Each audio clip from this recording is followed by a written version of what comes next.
Assalamualaikum warahmatullahi wabarakatuh. Perkenalkan, nama saya Indah Kiki Melania, NIM 23010118120037.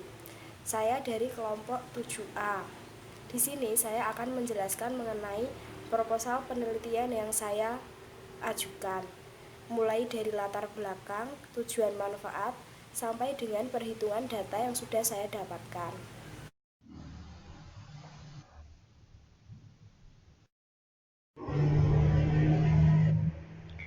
Judul penelitian yang saya pilih adalah pengaruh pemberian pakan fermentasi daun kelapa sawit dan Indigofera zolingeriana pada ternak kambing Jawa Randu jantan terhadap pertambahan bobot badan harian, konsumsi pakan, dan konversi pakan. Mengapa saya memilih judul tersebut? Yang pertama karena kambing Jawa Randu merupakan ternak ruminansia kecil hasil persilangan dari kambing Etawa dengan kambing kacang. Kambing tersebut merupakan ternak yang mudah beradaptasi dan banyak dimanfaatkan dagingnya oleh masyarakat. Guna meningkatkan produktivitasnya, diperlukan pakan yang berkualitas.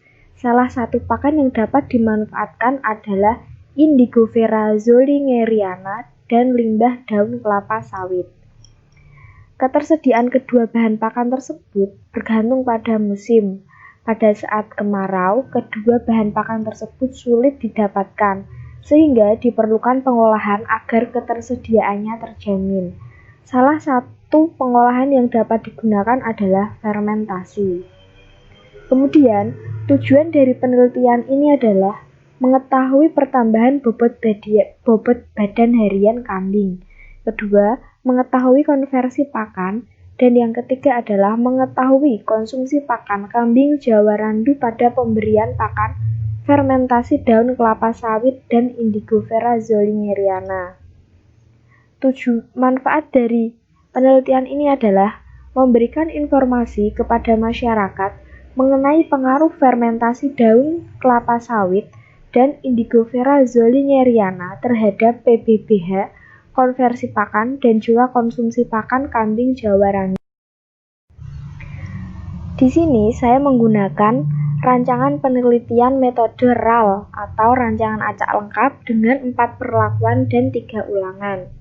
Unit percobaan yang saya gunakan adalah 12 ekor kambing Jawa Randu jantan usia 1 tahun dengan bobot badan berkisar antara 10-15 kg. Kemudian faktor yang saya gunakan untuk penelitian ini ada 4 level faktor. Yang pertama, ada P0 yang terdiri dari 50% daun kelapa sawit plus 50% Indigofera zolingeriana plus 5% molasses. Yang kedua, atau P1 adalah 100% fermentasi daun kelapa sawit ditambah 0% Indigofera zolingeriana plus 5% molasses.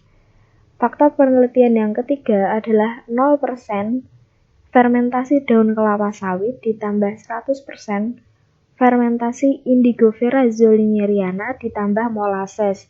Dan yang level faktor terakhir adalah 60% daun kelapa sawit fermentasi ditambah 40% fermentasi Indigofera zolingeriana plus 5% molasses. Parameter yang saya gunakan dalam penelitian ini adalah PBBH, konsumsi pakan, dan juga konversi pakan kambing Jawa Randu. Berikut ini merupakan data pertambahan bobot badan harian kambing Jawa Randu jantan yang saya gunakan. Di sini terdapat 3 kali pengulangan dengan 4 level faktor. Pada level faktor pertama, didapatkan total nilai sebesar 94,29. Level faktor kedua sebesar 98,03. Level faktor ketiga 98,22 dan level faktor keempat sebesar 119,29. Dari hasil tersebut didapatkan total G sebesar 409,83. Dari hasil tersebut kita harus mencari rata-ratanya terlebih dahulu.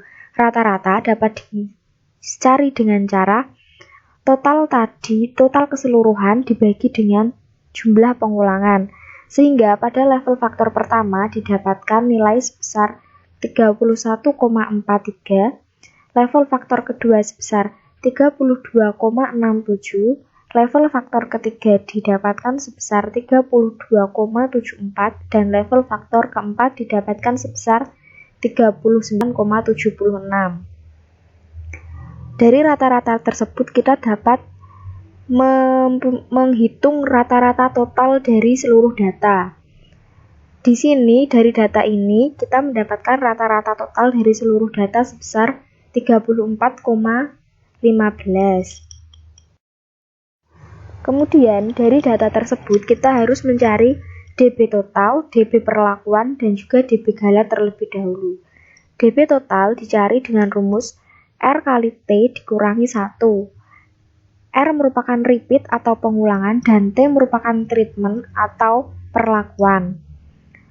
Di sini dalam data ini saya mempunyai pengulangan sebanyak 3 dan perlakuan sebanyak 4 sehingga didapatkan hasil 11. Kemudian DB perlakuan dapat dihitung dengan cara T-1 dan didapatkan hasil sebesar 3.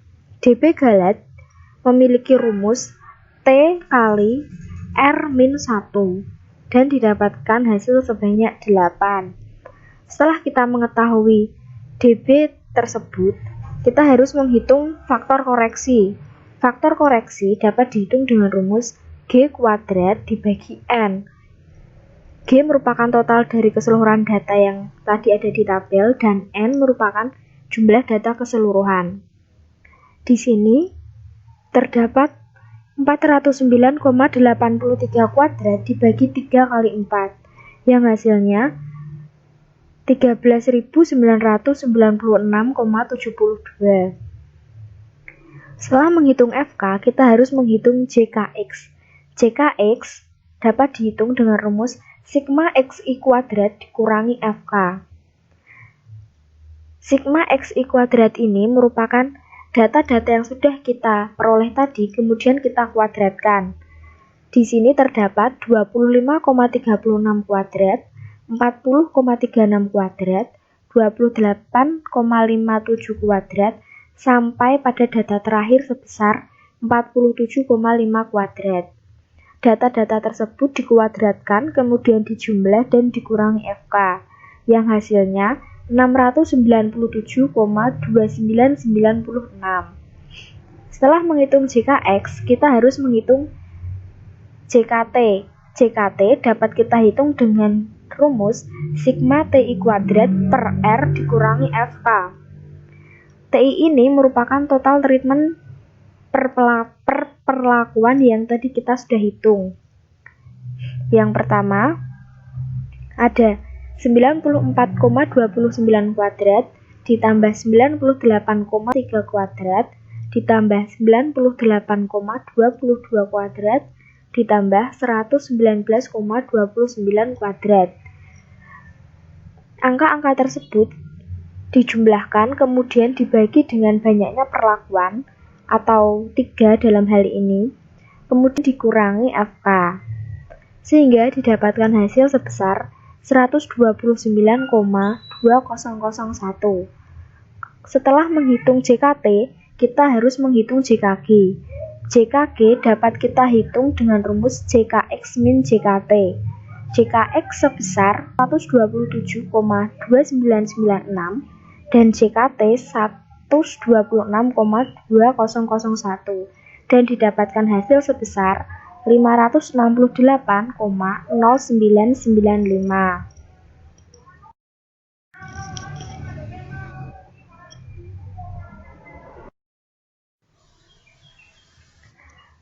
Dari data yang sudah kita hitung sebelumnya, angka-angka tersebut kita masukkan ke dalam tabel ANOVA. Di dalam tabel ANOVA ini terdapat beberapa informasi, seperti DB, JK, KT, F hitung, dan juga F tabel. DB perlakuan sebesar 3, DB galat sebesar 8, JK perlakuan sebesar 129,2001, JK Galat sebesar 508,09995, KT perlakuan sebesar 43,0667, KT Galat sebesar 71,01, F hitung 0,60 dengan notasi non-signifikan. Setelah itu kita harus menghitung rataan total untuk selanjutnya menghitung CV. Rataan total dapat dihitung dengan rumus G per N sama dengan 409,83 dibagi 12 yang hasilnya 34,1525. Kemudian untuk menghitung CV kita dapat menggunakan rumus akar KT Galat dibagi rataan total kali 100% yang didapatkan hasil sebesar 24,67%. Berikutnya, parameter yang saya ukur adalah konsumsi pakan. Di sini saya sudah menyajikan data konsumsi pakan kambing Jawa Randu dengan jumlah 12 ekor dengan 3 pengulangan dan 4 perlakuan. Pada level faktor pertama, konsumsi pakan total sebesar 2210,49 gram per ekor per hari. Kemudian level faktor kedua sebesar 1969,58 gram per ekor per hari. Pada level faktor ketiga, konsumsi pakan sebanyak 2030,91 gram per ekor per hari. Dan pada level faktor keempat, konsumsi pakan sebesar 2427,63 gram per ekor per hari.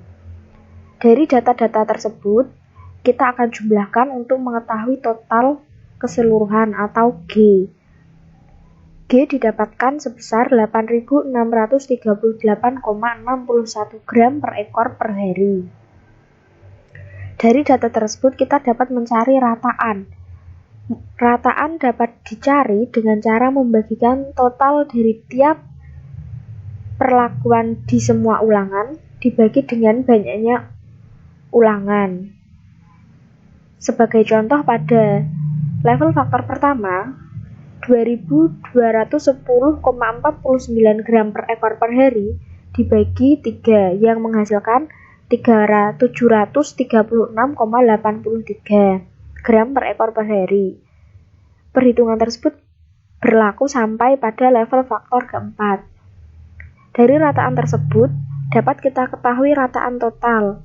Rataan total sebesar 719,8842. Setelah kita mencari total G dan juga rataan total, kita harus mencari DB total, DB perlakuan, dan juga DB Galat.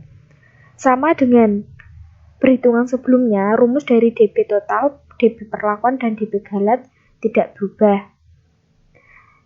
Di sini didapatkan DB total sebesar 11, DB perlakuan sebanyak 3, dan DB Galat sebanyak 8.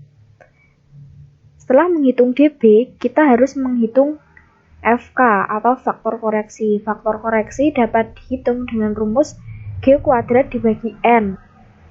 Di sini G sebesar 8638,61 kuadrat dibagi N jumlah banyaknya data keseluruhan yaitu 3 kali 4 atau 12 yang didapatkan hasil FK sebesar 6218798,6. Setelah menghitung FK, kita harus menghitung JK.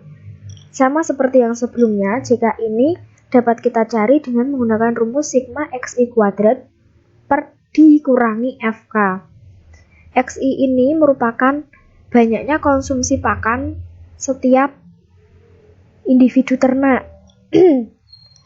Di sini terdapat 667,45 kuadrat ditambah 804,67 kuadrat ditambah 738,37 kuadrat sampai pada data terakhir sebesar 833,12 kuadrat. Data-data tersebut kita kuadratkan terlebih dahulu kemudian kita jumlah. Hasil dari penjumlahan tersebut kita kurangi dengan FK yang sebelumnya sudah kita hitung. Didapatkan JKX sebesar 53.863,11. Kemudian kita harus menghitung sigma TI kuadrat per R dikurangi FK. Rumus tersebut kita gunakan untuk mencari JKT. T merupakan total dari level faktor pada semua pengulangan.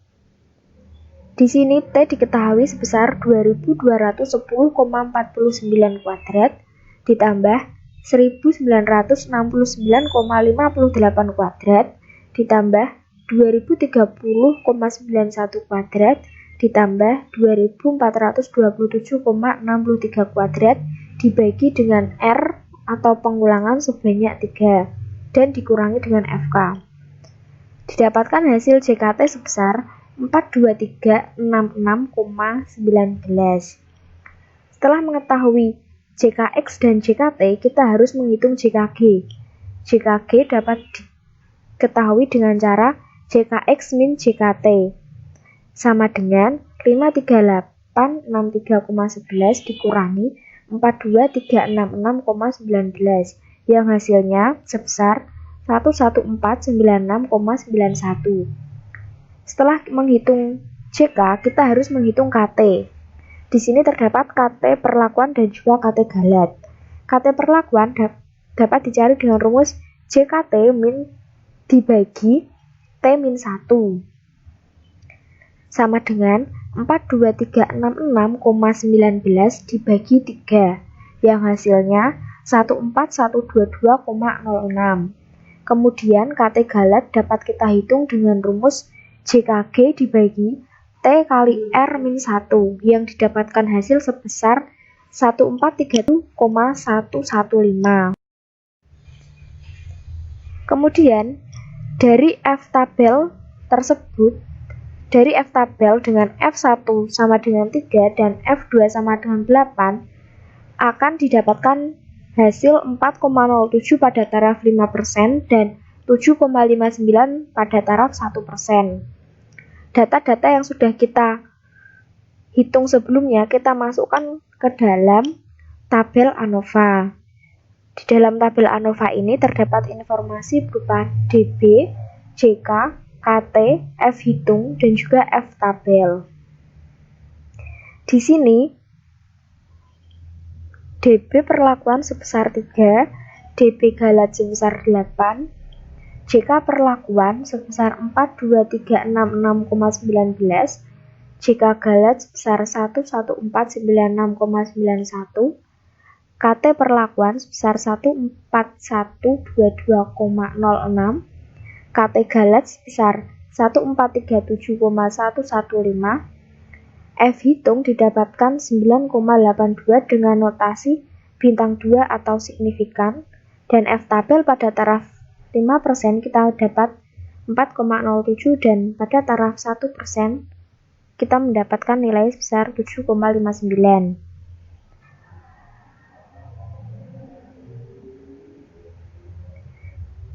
Setelah itu kita harus menghitung rataan total. Rataan total dicari dengan rumus G per N dan didapatkan hasil sebesar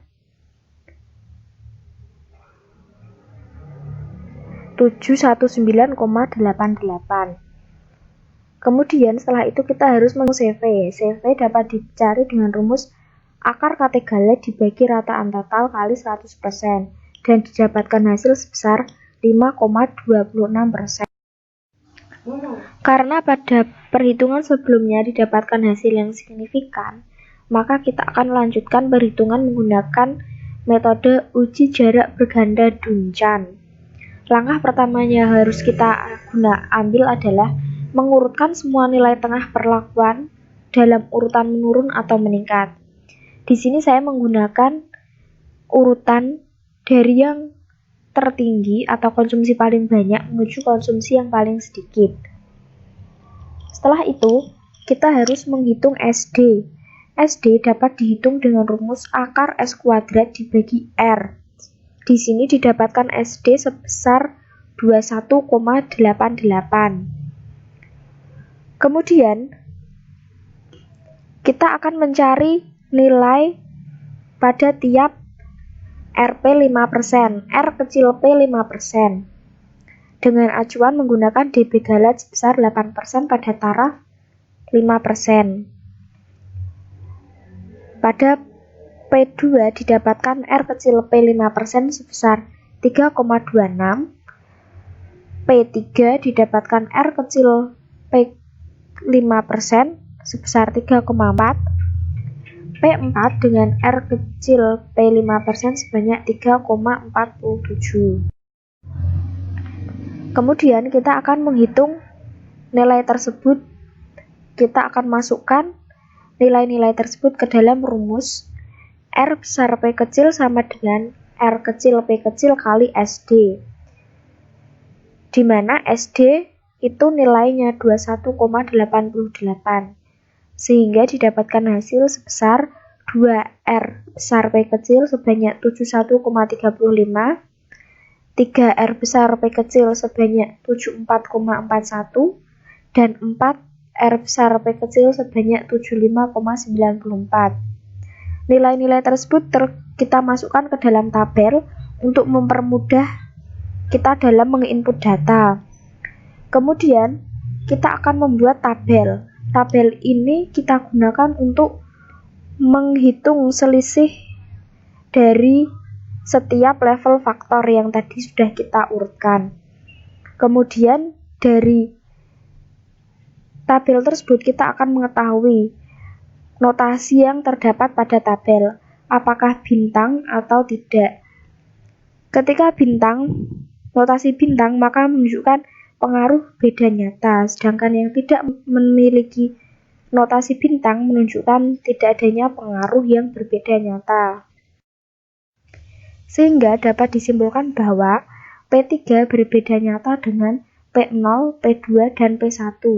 Kemudian P0 berbeda nyata dengan P2 dan P1. Dan P2 tidak berbeda nyata dengan P1, tetapi berbeda nyata dengan P3 dan juga P0. Selanjutnya, parameter yang saya ukur adalah konversi pakan. Di sini saya sudah memiliki data dengan 4 level faktor dan 3 kali pengulangan.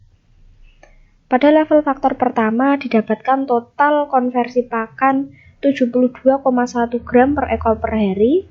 Level faktor kedua sebesar 61,96 gram per ekor per hari. Level faktor ketiga sebesar 64,14 gram per ekor per hari, dan pada level faktor keempat sebesar 65,29 gram per ekor per hari.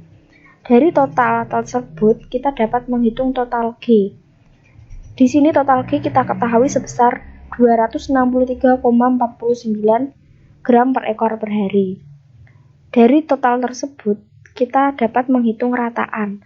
Rataan kita hitung dengan cara membagi total yang sudah kita ketahui dengan banyaknya pengulangan yang kita lakukan. Sehingga di sini didapatkan rataan pada level faktor pertama sebesar 24,03, pada level faktor kedua sebesar 20,65, level faktor ketiga sebesar 21,38, dan level faktor keempat sebesar 21,76. Dari rataan tersebut kita dapat mencari rataan total dari keseluruhan data. Di sini rataan total dari keseluruhan data diketahui sebesar 21,95. Setelah itu kita harus menghitung DB total, DB perlakuan, dan DB galat. Masih menggunakan rumus yang sama. DB total diketahui sebesar 11, DB perlakuan sebesar 3, dan DB galat sebanyak 8. Kemudian kita akan menghitung FK atau faktor koreksi dengan rumus G kuadrat dibagi N yang hasilnya sebesar 5.785,58. Setelah menghitung FK, kita harus menghitung nilai dari JKX, JKT, dan juga JKG. JKX dapat kita cari dengan rumus sigma XI kuadrat dikurangi FK. XI ini merupakan data konversi pakan per individu pada ternak. Di sini terdapat 26,32 kuadrat ditambah 19,94 kuadrat ditambah 25,84 kuadrat sampai pada data terakhir sebesar 17,54 kuadrat. Data-data tersebut harus kita kuadratkan terlebih dahulu, kemudian kita jumlahkan. Hasil dari penjumlahan tersebut kita kurangi dengan FK yang sebelumnya sudah kita hitung. Didapatkan hasil sebesar 219,48. Kemudian JKT dapat kita hitung dengan rumus sigma TI kuadrat per R dikurangi FK. TI di sini terdapat 72,1 kuadrat ditambah 61,96 kuadrat ditambah 64,14 kuadrat ditambah 65,29 kuadrat dibagi banyaknya pengulangan yaitu 3, kemudian dikurangi faktor koreksi yang sudah kita hitung sebelumnya, sehingga didapatkan hasil sebesar 19,14. Setelah mengetahui nilai dari JKX dan JKT, kita harus menghitung JKG. JKG dapat kita cari dengan rumus JKX min JKT sama dengan 219,48 dikurangi 19,14 yang hasilnya 200,339. Kemudian kita harus menghitung KT, baik KT perlakuan maupun KT galat. KT perlakuan dihitung dengan rumus JKT per T-1 dan didapatkan hasil sebesar 6,38.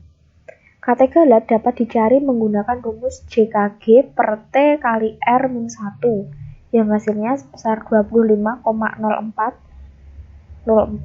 Kemudian kita harus menghitung F hitung. F hitung dapat kita ketahui dengan cara membagi KT perlakuan dengan KT galat, yaitu 6,38 dibagi 25,04. Hasilnya besar 0,625. Dari F tabel dengan F13 dan F28 akan mendapatkan nilai 4,07 pada taraf 5% dan 7,59 pada taraf 1%. Setelah itu kita harus memasukkan data-data yang sudah kita ketahui sebelumnya ke dalam tabel ANOVA. Di dalam tabel ini terdapat beberapa informasi seperti DB, JK, KT, F hitung, dan juga F tabel. DB perlakuan diketahui 3, DB galat 8, JK perlakuan 19,14, JK galat 200,339, KT perlakuan 6,38, KT galat 25,04, F hitung sebesar 0,25 dengan notasi NS atau non-signifikan, dan F tabel pada taraf 5% sebesar 4,07 dan pada taraf 1% sebesar 7,59. Kemudian kita harus menghitung CV.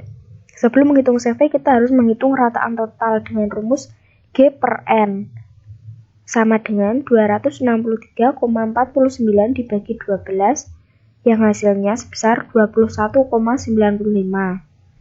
Kemudian, CV dapat dicari dengan rumus akar KT galat dibagi rataan total kali 100%, yang hasilnya sebesar 27,79%. Di sini, dapat disimpulkan bahwa penggunaan pakan fermentasi daun kelapa sawit dan Indigofera zoliniara tidak berpengaruh nyata terhadap konversi pakan dan juga pertambahan bobot badan harian kambing Jawa Randu jantan, tetapi berpengaruh nyata terhadap konsumsi pakan kambing Jawa Randu jantan pada usia 1 tahun dengan bobot 10-15 kg.